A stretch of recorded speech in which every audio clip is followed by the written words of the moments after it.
And good evening. We're coming on the air tonight with breaking news. Local authorities saying a missing 9-year-old who vanished while on a camping trip with her family in upstate New York has been found.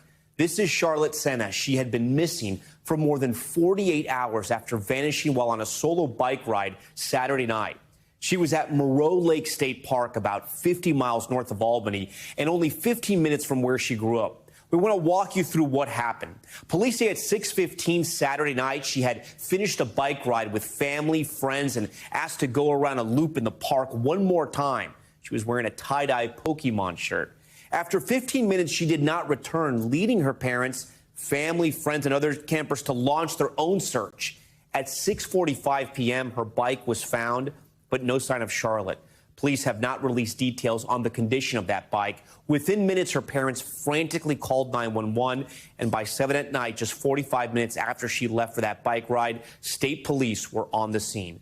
Multiple law enforcement agencies were searching the park using every tool possible, including dogs and drones. But now we are hearing good news from what we believe and what we've been told at this hour. I want to get right to NBC's Kristen Dahlgren, who is there with the breaking development. Kristen, walk us through what you know. Right. Hey there, Tom. And this is all breaking right now and has been happening over the past 20 minutes or so. The state police have now confirmed that Charlotte was found alive, that they do have a suspect in custody. It was about 20 minutes ago we noticed a sheriff's car come peeling out of the state park here where they have been staging a lot of their operations. And then family members arrived here in several different pickup trucks and then followed in the direction that the car had gone in. And that's when we learned from state police just this incredible ending to this story that she had been found alive. She was missing for about 48 hours. You kind of laid out that timeline. She had been camping here, a place that she and her family came to quite often. She took that solo bike ride. And then, like her family told me earlier today, she seemed to just disappear into thin air. And that's when the search started. The 911 call went out. And it has just been a massive operation spreading over 47 miles around this park. We saw searchers out all over today, literally going shoulder to shoulder and cutting through a lot of the branches, the brush, to try and see if there were any clues, any sign of her at all. But again, just about 25 minutes or so ago, it appears that they found her alive, and we are just waiting for further updates from her family and from the state police. And again, we're just getting this news. It's the first reporting we're getting from our local affiliate about her being found alive, and it is incredible news. Remind our viewers, she was out there vacationing with her family on sort of a family camping trip with other families and friends? Right. So this isn't far from where they live, but it's a beautiful spot where they're able to come out and go camping. And friends of the family said they came here quite often. And so they had come sort of to enjoy what may have been the last good fall weather weekend around here. And so they were out with good friends and family, and she was out biking with a bunch of kids around dinner time. They were all doing this loop around the campsites, and that's when, according to police and to the governor, she said she wanted to go on one more bike ride by herself. The governor said she was kind of, being a big girl and wanting to do it herself, and so she went out, and after about 15 minutes, her family noticed that she hadn't come back. They started to get worried. They started to call for her.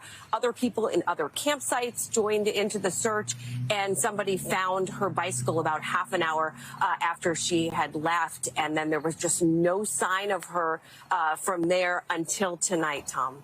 Okay, Kristen Dahlgren with that breaking news. Kristen, we do appreciate it. We've just gotten a statement now from New York State Police. I want to read it to our viewers here. It says, Charlotte Sena has been located and is in good health. A suspect is in custody. This is still an active investigation. More details will be released as they become available. With that, I want to bring in our next guest, Jim Kavanaugh, former ATF special agent. He's also an NBC News analyst. Jim, so I know we have very little so far from what Kristen reported and the statement I just read from New York State Police.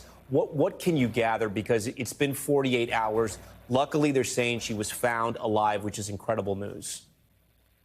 Right, it really is, Tom. This is great news. But what the state police did right here is they flooded the zone with as many law enforcement officers as they could, and they worked this on multiple fronts. The one front that searched the woods. A child can, have a problem with the bike, a chain comes off, a flat tire, and go off in the woods, and they don't always make the right decision. And so the state police launched this investigation by air assets, foot, searchers, and they didn't let up on that, and that's smart money. But at the same time, within 24 hours, they put out an Amber Alert.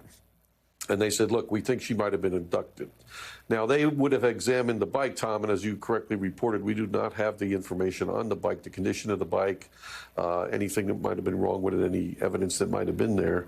And they pressed like maybe this is an abduction. So when they brought in all these troopers and deputies and agents, and the crescendo of events are happening in the park and in the area, maybe this abductor couldn't move. He couldn't feel safe to move around. Maybe a witness saw the child. Maybe she alerted someone.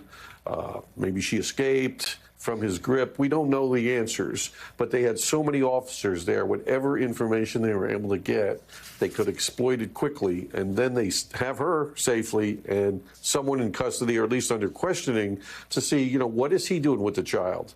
Was she in prison, tied up? Jim, we have to find those answers. Jim, I just want to tell our viewers, these are apparently our people at the campgrounds that are celebrating, people that were we understand maybe assisting in that search, regular citizens. And then, as we know, a lot of family and friends were part of this search. A lot of family and friends were there when this first happened. And just incredible news that this 9-year-old has been found. According to state police, someone is in custody.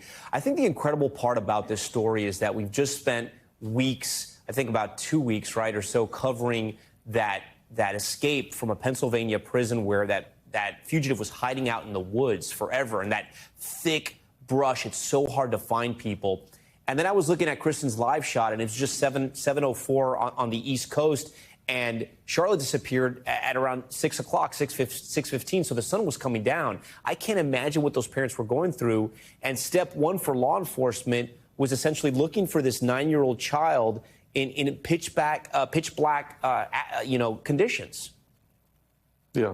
Tom, I would say to every parent, and I'm a parent, but never let the children by themselves like that in a public area like that. Always in a group, hopefully with adult supervision, but they're safer in a group by themselves. That's what the predators are looking for. And these creeps are everywhere. They're everywhere. They're escaped from penitentiaries. They're sexual predators. They're criminals everywhere. They see a lone child. They see it as an easy mark. Don't do that. Don't let your children out there by themselves. Keep them close. Have an adult if you can. But if you're letting them ride around the block, have them with all their friends, because that doesn't guarantee no attack, but it pushes the predator off. They want to get the person alone. They want it to be easy and get away with it. And they don't want witnesses. And I would say the predator probably saw the 3 girls ride around the loop a couple of times. He probably watched them. And then when she came alone, then he made his move. we That's just at this point we don't know that. Yeah, we simply don't know. It's still so early. What does the timeline tell you? 48 hours, and they're able to find her alive and also get the suspect. Does that tell you anything at all from all your experience dealing with these searches? Well, just sometimes, the victims do help law enforcement. A 9-year-old girl can do a lot of things. She can make noise. She can escape. She could alert someone. She could write a note to someone. It'll be interesting to see if she did anything on her own that helped her be noticed or helped her get found. Because, 9-year-old girl, pretty smart. She knows something's wrong. She might have been able to alert somebody, wave at somebody, yell, scream, who knows. Those facts will be interesting. And did he have her in a camper, in a tent, in a vehicle? Apparently it was close by the state park, Tom. So there's a lot of information to get, and we need to glean that so, all the parents in the country can use the facts to say, okay, we're learning every day. We're going to do this better next time. Okay, again, if you're just joining our coverage, we've just learned at the top of the hour that Charlotte Sena, that 9-year-old girl who had gone missing just north of Albany, has been found alive. A suspect is now in custody. If we get any other developments, we will bring them to you as soon as they come into our newsroom. We want to turn now to our other big story that we're following tonight. Former President Trump in a New York courtroom today. The stunning images broadcast around the world for the opening of the $250 million civil fraud trial. The case centering around who's responsible and what the punishment should be after the judge in the case found that Trump fraudulently inflated the values of his business properties. Trump tonight attacking the judge and the New York Attorney General. Here's NBC's Laura Jarrett with more. Tonight, Donald Trump once again in a courtroom with the fate of his business empire now on trial. Today in court, we will prove our case. New York Attorney General Letitia James accusing Mr. Trump, his sons, Eric and Don Jr., and his namesake company, the Trump Organization, of exaggerating the value of his real estate properties, including Trump Tower, Mar-a-Lago, and 40 Wall Street, by over $2 billion to receive better loan terms from banks. No matter how powerful you are, no matter how much money you think you may have, no one is above the law. Just outside the courtroom doors, the former president attacking James, a Democrat, for bringing the civil suit. Every time they give me a fake indictment, I go up in the polls. And going after the judge, who's also a Democrat. We have a rogue judge who rules that properties are worth a tiny fraction, 1/100th, a tiny fraction of what they actually are. The Republican frontrunner arguing the banks were not victims of fraud and blasting the suit as election interference. They're wasting everybody's time for many months on this case where banks got paid a fortune, loaned money, got paid money back, didn't even need their money. But the judge already rejected that argument, pointing out the state only needed to prove his financial statements were false and misleading, and Mr. Trump's, quote, clearly contain fraudulent valuations. The key issues now left for trial: who's to blame for that fraud and how much should be paid as a penalty. In a deposition video played today, Mr. Trump suggested checking the accuracy of financial statements was the task of his longtime chief financial officer and co-defendant. Was Alan Weisselberg responsible for that? Object to the form. I would say yes. All right, Laura Jarrett joins us now in studio. So, Laura, first things first, how are we able to see the former president in court sitting there in the defendant's stand? Because it's something we haven't seen before. Yeah, and it's very rare to be able to get cameras in the courtroom. We get still photography sometimes, but very rare to actually have a TV be able to broadcast from there. It's all because of the work of a media coalition, lawyers who have been on our behalf for places like NBC and others outlets who've been trying to argue that this is a case of such importance that the media should be able to broadcast it. All right, and then I want to ask you, when we think about this case and how it started, the banks never complained about these loans or complained about former President Trump's real estate portfolio. This was brought on by the Attorney General. What's her argument on why she decided to target this one real estate tycoon? And it's why you hear Mr. Trump and his attorneys making the argument there is no victim here. But the judge, who's actually already ruled in Letitia James's favor on this point on liability for fraud, basically is saying under the law, you don't have to show a victim. Basically, any ill-gotten gains, that alone is a violation as long as there has been fraudulent misrepresentations, which the judge has found that there is. And basically, all that's left for trial at this point in time is to figure out what the penalty is. Okay. We thank you so much for that, Laura Jarrett. And for more legal analysis on Trump's day in court and the civil case against him here in New York, I want to bring in our all-star legal team today, NBC News legal analyst Angela Senadella and defense attorney Danny Savalas, who is also an NBC News legal analyst. Angela, I'm going to start with you. So Trump is essentially found guilty in parts of this case already. If they take his license away to do business in New York, how is that going to affect him going future and doing business around the country? I mean, it could impact him across the country. Other courts could bring similar actions against him. But the heart of his business is in New York. Also, all the banks are in New York. If you take away his right to do business with these banks and in New York State, you're really crippling him. So I see the ramifications on him and his business and his life to be significant. Yeah, Danny, the judge already ruled that there was fraud in this case. So explain to our viewers what's left for them to do in this trial, because it's going to take weeks. So the judge granted what's called summary judgment, and that's a motion that in civil cases you make when a party believes that there are really no issues of fact, it's undisputed, the facts, and so all the judge has to do is decide on the law. But what makes this a bit of a paradox is that it's a bench trial. So while the judge decided issues of law, he preserved the remaining issues of fact for the jury, which in this case is the judge. Right. So he basically just delayed his final decision on all the facts that he mostly has in front of him. But those issues, at least as to the fraudulent nature of those statements of financial condition, those are now etched in stone. So this case proceeds to trial, and then the judge will determine the remaining issues, among those the amount of the dollar penalty and some other remaining issues that need to be decided. But to say that the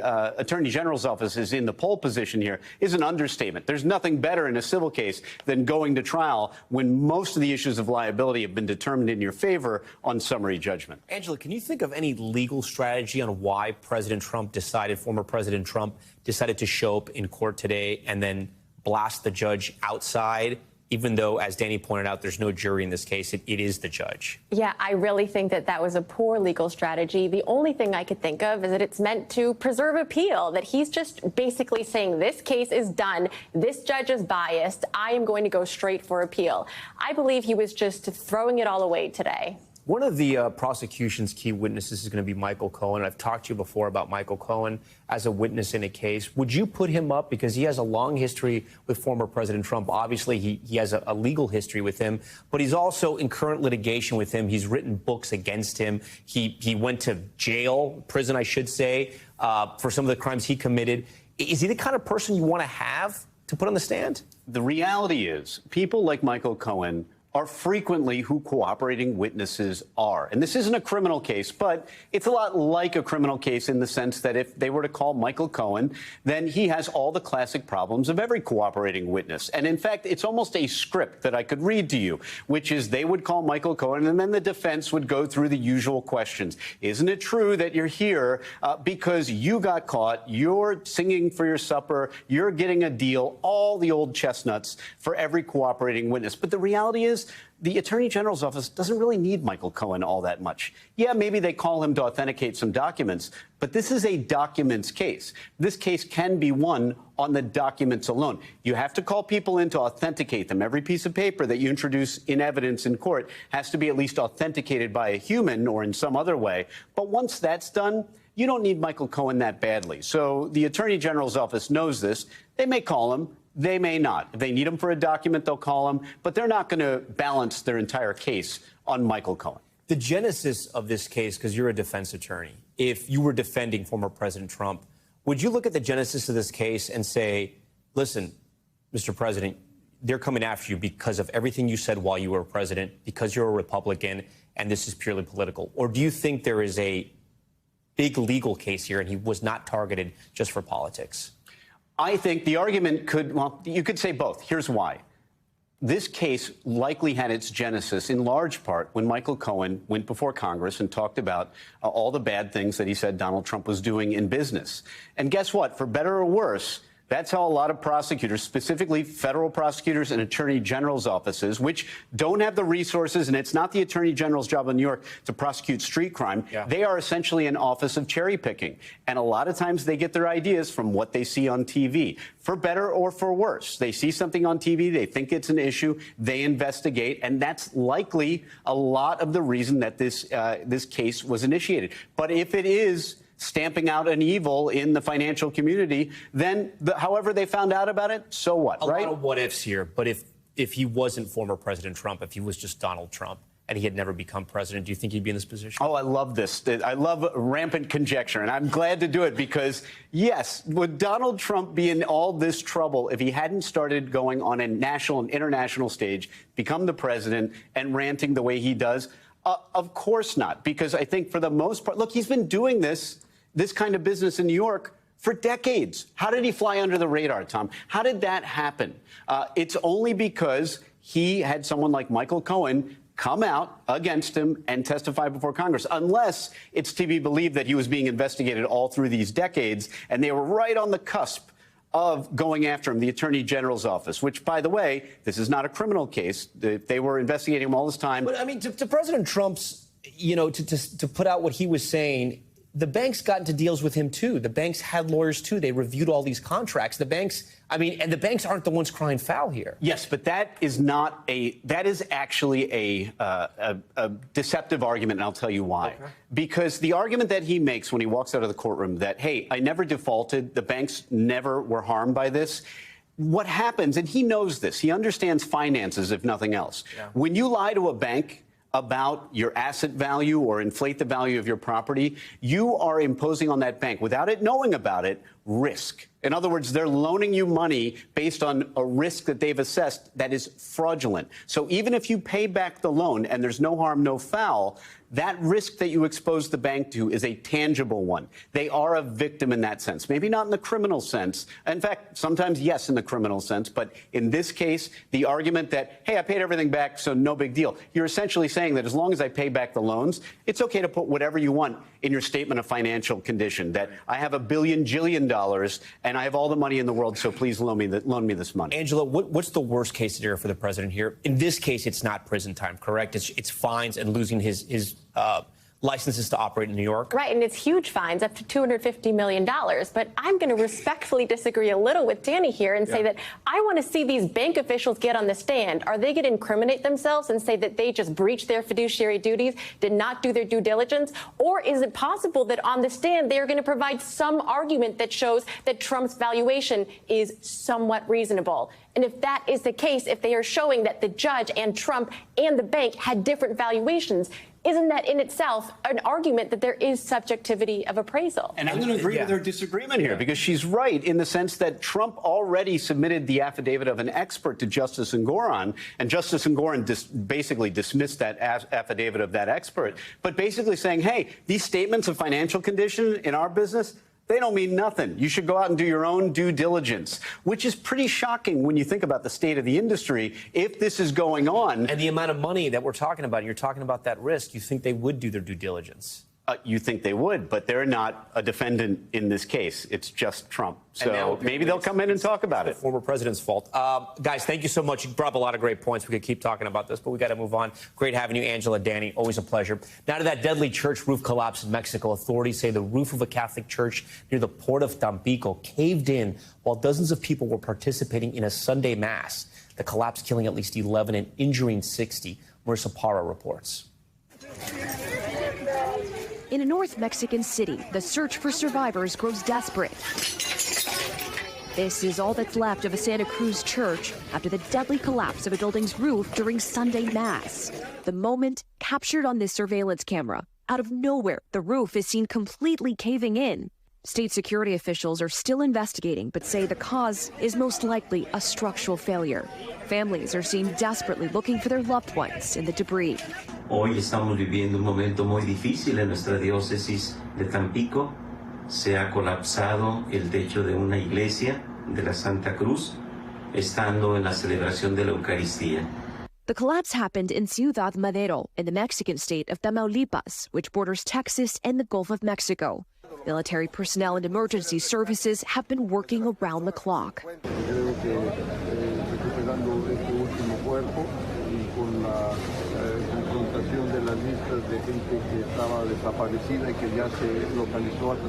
Using cranes and 5 teams of rescue dogs, they search through the rubble, looking for any signs of people and what went wrong. Y ha estado aquí funcionalmente y operativamente sin ningún problema y sin ningún indicio de ninguna falla. Officials today reporting the death toll has risen to 10, while at least a dozen remain in the hospital. En medio de todo este dolor que hemos sentido y experimentado, hemos visto la luz de una profunda solidaridad de toda la ciudad. Local bishop offering these prayers to the first responders on the scene, those left recovering, and to the families grieving the lives lost. All right, Marissa joins us tonight from Miami. Marissa, the story, it's just terrible to have that roof collapse during a time of prayer. What has the response been both locally and across Mexico? Yeah, I mean, you saw the video of the rescue teams, the dogs, the tools that are being used to find anything that might be left there that might answer exactly what happens and deliver aid where it needs to be given. But we're also seeing, of course, condolences from the president being given to the families who are grieving loss right now, those who are still recovering. But then something else interesting here, Tom, is that the Bishop of Tampico has said that the outpouring of support has been overwhelming. In fact, the local hospital said that they're getting so many donations by way of food and medical equipment that they actually had to tell people to stop because they already have enough, because that's how much people are just pouring in their support. So if there is one silver lining here, it's that people are doing everything they can in the local area to show their support to those who are grieving and those who really need this, Tom. Marissa Parra, Marissa, We appreciate it. Major news out of the UN tonight. The Security Council approving today the deployment of a multinational military force to combat the ongoing gang violence in Haiti. The U.S. vowing to provide support. NBC's Valerie Castro has a story. After more than 2 years of gang violence, deadly clashes, and brutal kidnappings in Haiti, international troops now being called to intervene. 13 votes in favor. The draft resolution has been adopted. Tonight, the United Nations voting to send military force to stabilize the country. Gangs currently controlling over 80% of the country's capital, Port-au-Prince, according to the UN, who has called the status quo a catastrophic spiral of violence. The vote allowing for a non-UN force to provide support to Haiti's national police for at least a year in hopes of regaining control of critical infrastructure like the airport, ports, and roads. The African country of Kenya willing to lead the charge. We'll also be training the Haiti police so that they can have their numbers, so that we go, we finish our mission, we come back, we leave them with a stable country. The Kenyans now have the authorization that they needed to collect this posse, if you will, and put them all together and start to form the force that will go forward and conduct business in Haiti. So it's the green light that they've needed. The vote comes a year after the country called on the UN for help. Since then, the Security Council has imposed sanctions on some of the most powerful gang members, including Jimmy Barbecue Cherizé, who last month set the streets of the capital on fire, calling for the ouster of the current Prime Minister Ariel Henry.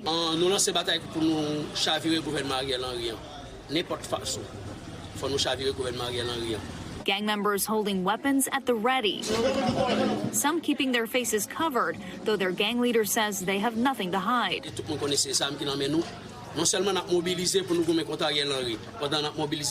But it's the Haitian people who are paying the price. More than 2,500 have been murdered by gangs this year, according to the UN, while nearly 1,000 have been kidnapped. We're at a point now where it's just going to have to start over again, to rebuild a police force, to rebuild civil society. The recent surge in violence pushing tens of thousands to the Dominican Republic, forcing the neighboring country to shut down its border with Haiti on Friday. The bloodshed, now an undeniable cry for help from the international community. All right, Valerie Castro joins us now live in studio. So, Valerie, we know the Kenyan military has raised their hand. What about the U.S.? Will U.S. troops be in Haiti, I'm sorry? Not troops necessarily, but last month, the Biden administration pledged $100 million in support in the form of intelligence. Even medical support will be there. Today, Secretary of State Antony Blinken pledged another $100 million with the help of the Department of Defense. It's still unclear exactly what those resources will be. Other countries like Jamaica and the Bahamas, they will be providing personnel on the ground. This could all be in place early next year. Okay, Valerie Castro. Valerie, thank you for that. We also have some breaking news just coming in from Capitol Hill. Representative Matt Gaetz from Florida has formally filed a motion to oust Speaker Kevin McCarthy. This would set up a dramatic vote in the chamber as Congress has just 6 weeks to avoid a shutdown again. I want to bring in NBC News senior national political reporter Sahil Kapoor. He joins us live tonight from Capitol Hill. And Sahil, before we get to you, I want to play a piece of sound we have from Representative Gaetz that just came in. Let's take a listen. Mr. Speaker, pursuant to Clause 2A1 of Rule 9, I rise to give notice of my intent to raise a question of the privileges of the House. The gentleman will state the form of his resolution. Declaring the office of Speaker of the House of Representatives to be vacant. Resolved that the office of Speaker of the House of Representatives is hereby declared to be vacant. Sahil, pick it up from there for us tonight. Yeah, this is a huge moment in terms of the future of the House of Representatives. Matt Gaetz has officially filed the motion to vacate the speakership, effectively calling on the chamber to overthrow Kevin McCarthy as Speaker. Now, the vote has to take place within 2 legislative days. We don't know exactly when that's going to be. Matt Gaetz has been threatening this for a long time. He has never been a supporter of Kevin McCarthy. He has been a chief antagonist of Kevin McCarthy, and he argues that the government government funding bill that Speaker McCarthy passed, relying in large part on Democratic votes, was the last straw for him. He's been accusing McCarthy of cutting a so-called secret side deal with President Biden on the issue of Ukraine aid, something that McCarthy emphatically denied to reporters multiple times today. So there's no secret side deal, simply that he's going to continue working on that issue separately outside the context of government funding. A huge moment here. It's going to come down firstly to whether Gates has enough Republican votes to make this threat credible. He's going to need at least 5 Republican votes, himself included, to ensure that McCarthy does not have enough Republican votes to stay in that speakership. But beyond that, it really could come down to Democrats. It could come down to whether Democrats vote with Gates to overthrow McCarthy. That would be the default setting. Democrats would want to vote for a Democrat to be Speaker of the House. It would be extremely unusual if they voted otherwise. But it is a live ball here as to whether Democrats vote present and essentially lower the threshold that enables McCarthy to survive with fewer Republican votes. Again, a huge moment here in the House of Representatives But Gates wouldn't want to push the power of the House over to the Democrats, right? So the theory would be he'd have enough votes and they'd be able to put a speaker that they'd want to post up. Yeah, that's exactly right. Gates's hope here is that McCarthy is deposed and Republicans regroup and end up picking another Republican speaker. He does not know who that is. We pressed him earlier today in terms of, who he would like to see instead as Speaker of the House. Gates does not have an alternative. He only says it's not going to be him, which is quite obvious to anyone who's here. That's one of Gates's big challenges. The lack of an alternative means McCarthy's hand is somewhat strengthened. Remember, he took 15 ballots to become Speaker of the House in the first place, and some McCarthy allies have told us that if he is removed, McCarthy could simply run again. He retains the support of most Republicans, but in this narrow majority, he needs nearly every last one of them. Sahil, stand by for us. Representative Gates is speaking right now to reporters. Let's listen in. But it's not a certainty. Have you talked to anyone to gauge their interest on becoming Speaker if McCarthy? I've had a number of people call me sua sponte to express their own interest. Really? Can you name it? I could, but I'm not going to. Will you oppose? Because I'm going to keep their confidence. Will you oppose, and your allies who oppose Kevin McCarthy, will you block or vote against every Republican rule if he remains Speaker? I haven't contemplated that. Do you think the Republicans? I will tell you this. I voted for the rules to get our appropriations bills to the floor, and I voted for those bills. Do you think Republicans deserve to be back in the majority next year? Absolutely.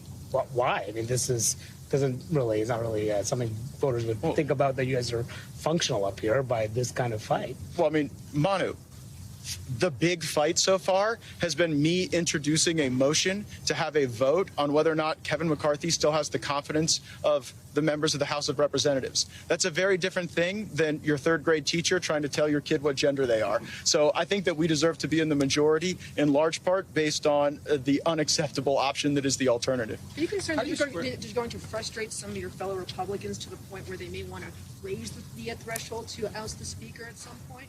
That's everyone's prerogative. Anyone can offer a change to the rules at any time. How do you square Trump saying one thing to you and then saying something different publicly? Okay, we've just been listening in there to Representative Matt Gaetz from Florida, who has just triggered that vote to oust Speaker McCarthy. He's going to have to get the votes. We're going to have to wait and see in the weeks ahead if he has those votes to see what happens here. But a major move there on Capitol Hill tonight. Stay with us. Still ahead tonight, the murder investigation in Philadelphia. A journalist and community advocate shot and killed inside their home. The chilling post they made on Facebook just weeks before his killing. Plus, the swimmer missing after a suspected shark attack off the coast of Northern California. An update on the search from the Coast Guard. And the deadly plane crash near Lake Placid, New York. What we're learning about the passengers on board, including a former NFL Pro Bowler. Stay with us. Top story just getting started.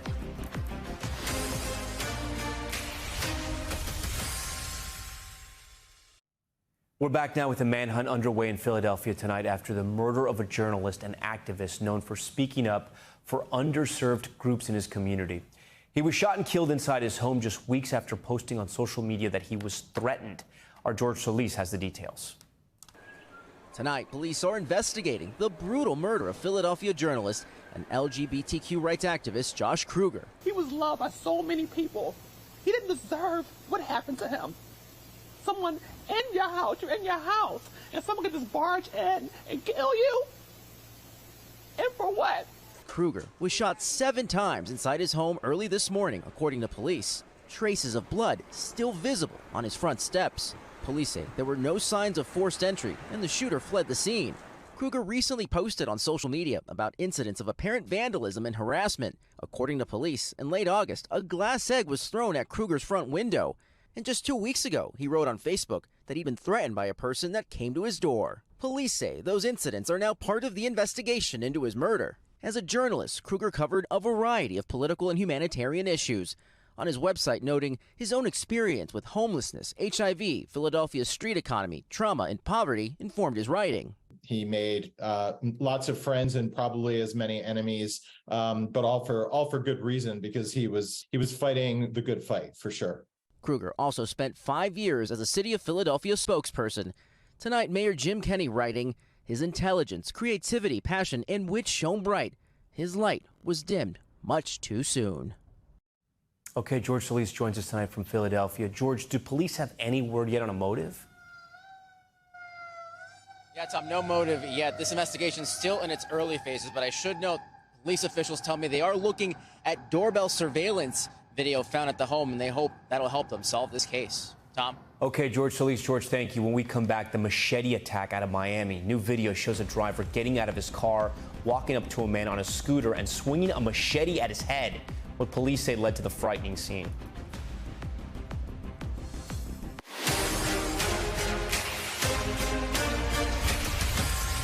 We're back now with Top Stories news feed. The Coast Guard has called off the search for a man who disappeared after being attacked by a shark.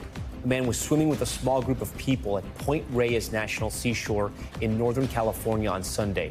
That's what they say. He was attacked and dragged underwater. Several agencies helped in the search, even deploying 2 helicopters. The Coast Guard has not identified the missing man. A Florida man has been arrested after attacking another with a machete at a Miami intersection. Video shows Luis Cruz Herrera getting out of his car, walking up to a man on a scooter, and swinging a machete at his head in a road rage incident. The machete actually hit the victim, but amazingly, he wasn't injured. Herrera faces charges of aggravated battery with a deadly weapon. He was granted bond and ordered to stay away from the victim. And former NFL star Russ Francis has died in a plane crash in New York. Police say the plane experienced an emergency after takeoff, then crashed short of the runway when trying to get back to the Lake Placid airport. Francis played on the New England Patriots and San Francisco 49ers. In his career, he made multiple Pro Bowl appearances and won a Super Bowl championship. Francis died alongside a former commander for the U.S. Air Force Thunderbirds. Okay, we want to go back to that breaking news we brought you at the top of the hour, at the top of this broadcast. The breaking news out of upstate New York, a happy ending after the desperate search for a 9-year-old, Charlotte Sena, abducted while riding her bike at a campground Saturday night. State police announcing tonight she's in good health and a suspect is in custody. Kristen Dahlgren joins us tonight from the scene. So, Kristen, this is just simply incredible. Talk to us about some of the reactions you heard from the people there at the campground. Oh, yeah, Tom, just an incredible moment. Just after we talked to you at the top of the hour, her family and friends came out. They had all been gathered together, waiting for any news, as you can imagine. It's been an awful 48 hours for them. And then they got the news, and there they are, just cheering and clapping. They wanted to thank the media and everybody for sending, their thoughts and prayers and keeping her in the news and in the headlines so the search would continue.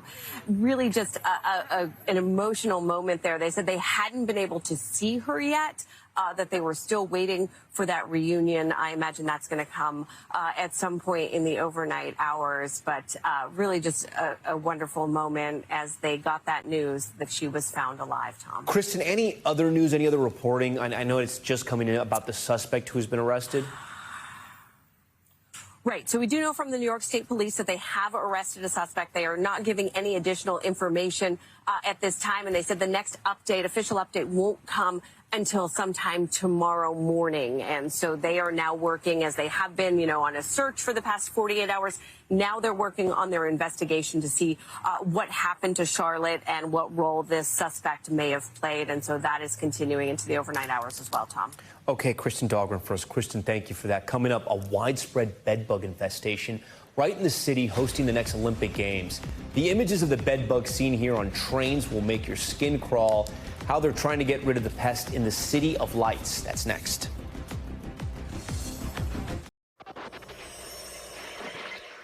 Back now with Top Stories Global Watch, and we start with a fatal highway crash in southern Mexico.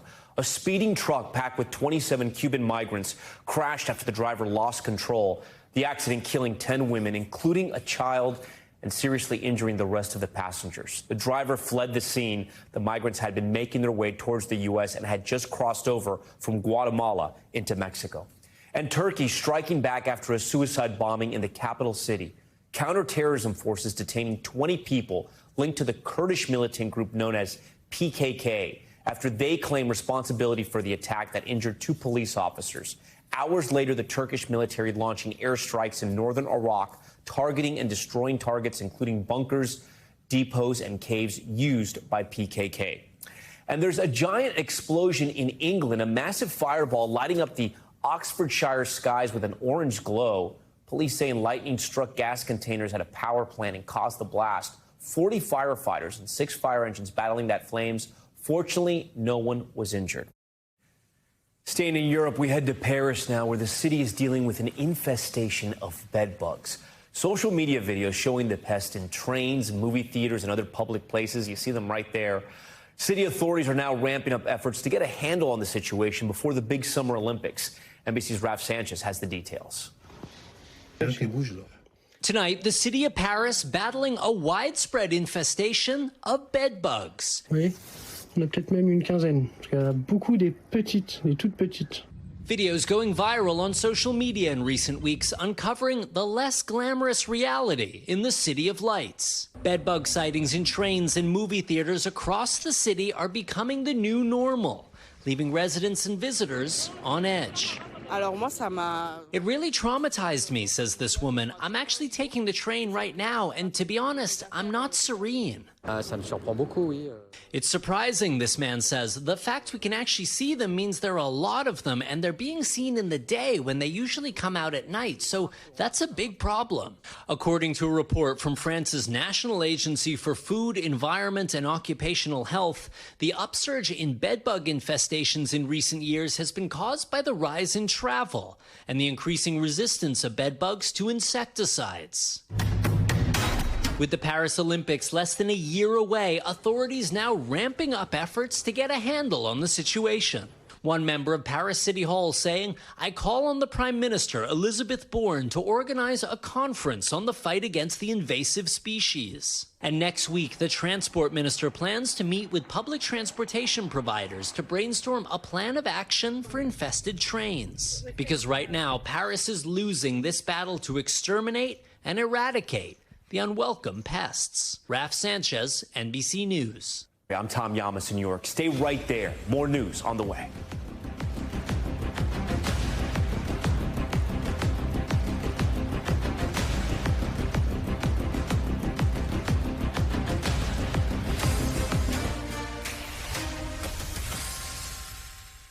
Thanks for watching. Stay updated about breaking news and top stories on the NBC News app or follow us on social media.